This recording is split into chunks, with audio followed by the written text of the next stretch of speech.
Hello everyone, आप सभी का हमारे YouTube channel UPSC NCERT expert पर स्वागत है। दोस्तों, आज की इस वीडियो में आप दुनिया के सबसे बेशकीमती हीरे कोहिनूर हीरे के बारे में जानेंगे।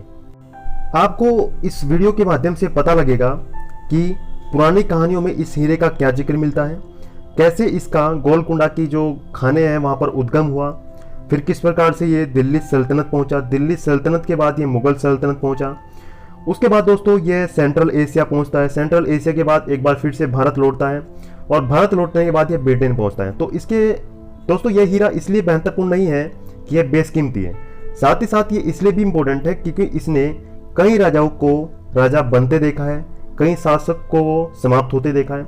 तो यह हीरा न केवल अपनी कीमत के लिए मशहूर है बल्कि इसने एक लंबा इतिहास भी अपनी आंखों से देखा है।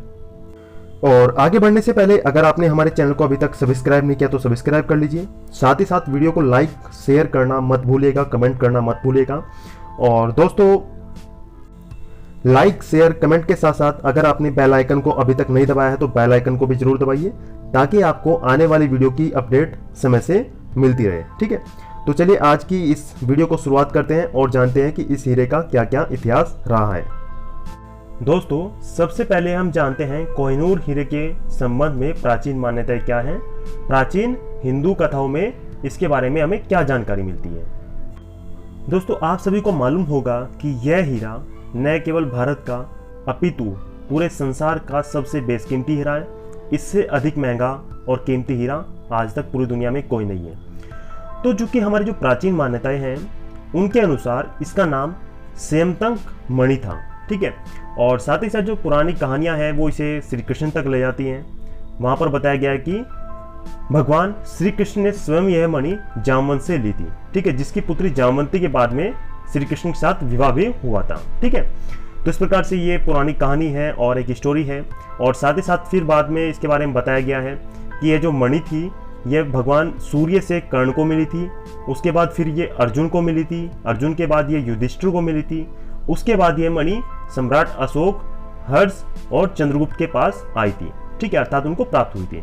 तो चूंकि देखिए इसके अब इस बारे में कुछ भी कंफर्म नहीं कहा जा सकता कि जिसे आज हम कोहिनूर कहते हैं सेम यह वही मणि थी। ठीक है, लेकिन हमारे प्राचीन ग्रंथों में भी एक बहुत बेशकीमती मणि का जिक्र मिलता है जिसका नाम है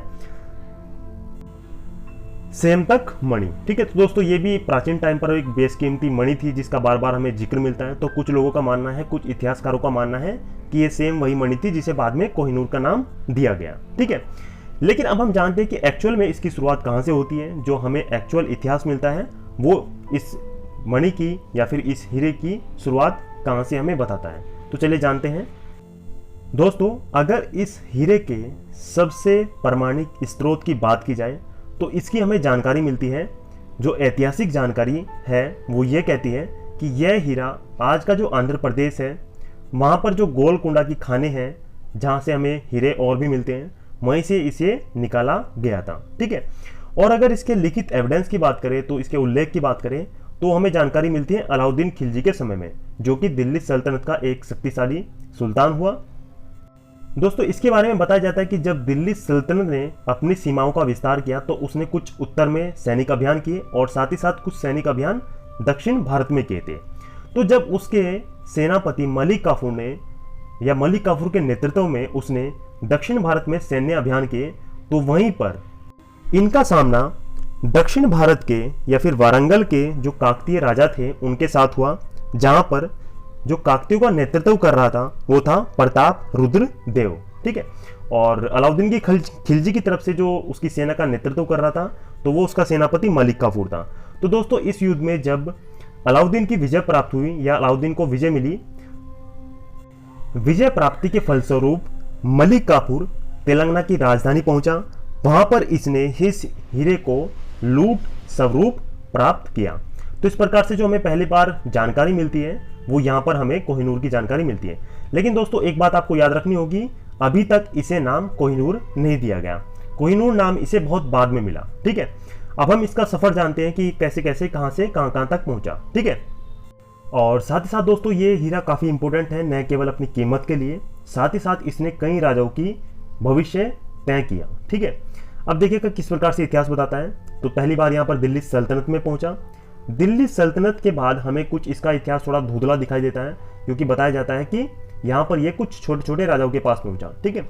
लेकिन फिर जब पानीपत प्रथम का युद्ध हुआ, पानीपत प्रथम युद्ध होने के बाद यह हीरा विक्रमजीत सिंह जो कि ग्वालियर के राजा थे, तो उनसे पहली बार यह हीरा हुमायूं को प्राप्त हुआ, ठीक है।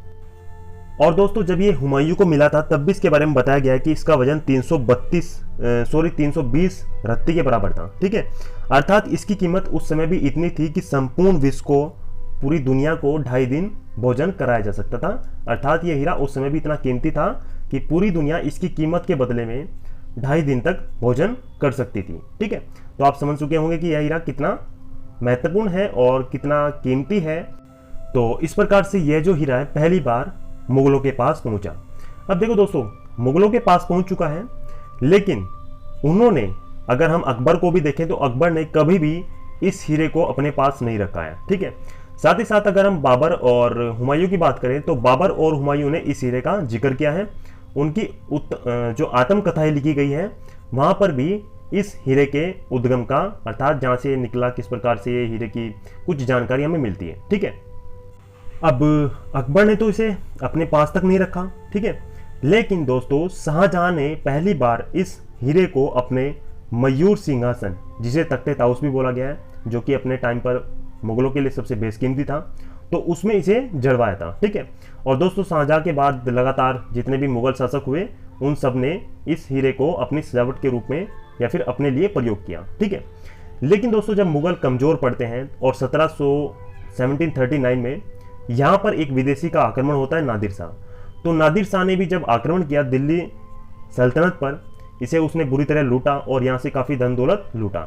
तो इस लूट में ही उसने दोबारा फिर से इस हीरे को प्राप्त किया और इस प्रकार अब ये हीरा भारत से निकलकर मध्य एशिया पहुंचा। और नादिर शाह के पास पहुंचने के बाद दोस्तों इस हीरे के इतिहास में एक बड़ा टर्निंग पॉइंट आया, वो ये था इसके नाम को लेकर, क्योंकि इससे पहले इसे कोहिनूर नाम नहीं दिया गया था। जब ये हीरा नादिर शाह के पास पहुंचा तो नादिर शाह ने ही पहली बार इसे कोहिनूर नाम दिया, क्योंकि दोस्तों कहते हैं कि नादिर शाह ने जब इसको देखा तो अचानक ही उसके मुंह से निकल पड़ा कोहे नूर, ठीक है। इस प्रकार नादिर शाह से इसे वर्तमान नाम मिला कोहिनूर। अब नादिर शाह भी इसे लंबे टाइम तक अपने पास नहीं रख सका, क्योंकि उसकी जल्दी मृत्यु हो जाती है दोस्तों। फिर यह हीरा पहुंचता है अहमद शाह अब्दाली के पास, ठीक है। अफगानिस्तान का शासक था अहमद शाह अब्दाली, तो इस प्रकार यह हीरा पहुंचता है अहमद शाह अब्दाली के पास। कुछ टाइम तक यह हीरा अफगानों के पास रहा, लेकिन 1809 में कोहिनूर अफगानिस्तान से एक बार फिर भारत वापस लौटा और यह शाह शुजा ने रणजीत सिंह को भेंट दिया, ठीक है।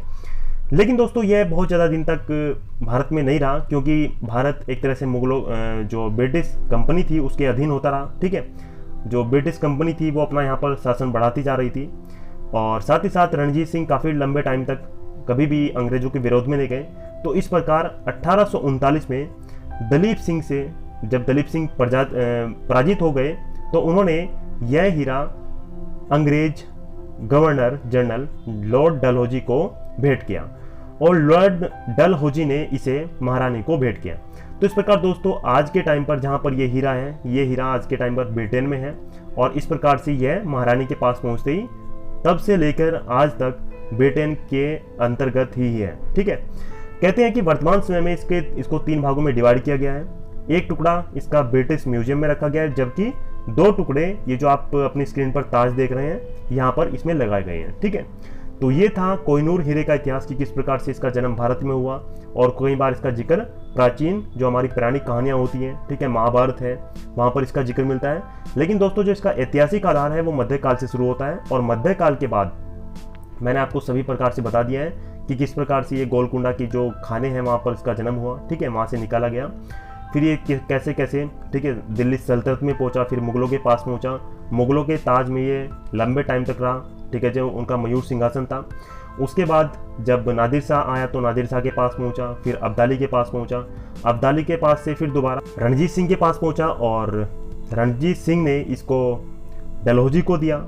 डलहौजी से ये महारानी के पास पहुँचा, और महारानी के पास पहुँचने से लेके आज तक ये अंग्रेजों के पास है, अर्थात उनके ताज में जड़ा हुआ रखा है। ठीक है, तो दोस्तों इस प्रकार से ये जानकारी थी कोहिनूर के बारे में, दुनिया के सबसे बेशकीमती हीरे के बारे में, कि किस प्रकार से वो कैसे कैसे कहाँ पहुँचा। ठीक है, तो दोस्तों आज की इस वीडियो को हम समाप्त करते हैं। उम्मीद करता हूँ ये जानकारी आपको अच्छी लगी होगी। और अंत में अगर आपने मेरे चैनल को अभी तक सब्सक्राइब नहीं किया तो सब्सक्राइब कर लीजिए, साथ ही साथ वीडियो को लाइक शेयर कमेंट करना मत भूलिएगा। और दोस्तों इसमें बेल आइकन जो आपको दिखाई देगा, बेल आइकन को जरूर प्रेस कीजिएगा ताकि आपको आने वाली वीडियो की अपडेट समय से मिलती रहे। इसके अलावा जो हमारी लाइव क्लासेस चल रही हैं वो लगातार चलती रहेंगी। ठीक है, तो उम्मीद करता हूँ कि आपको जानकारी अच्छी लगी है। अब इस वीडियो को समाप्त करते हैं, अगली वीडियो में आपसे जल्दी मिलेंगे, तब तक के लिए धन्यवाद।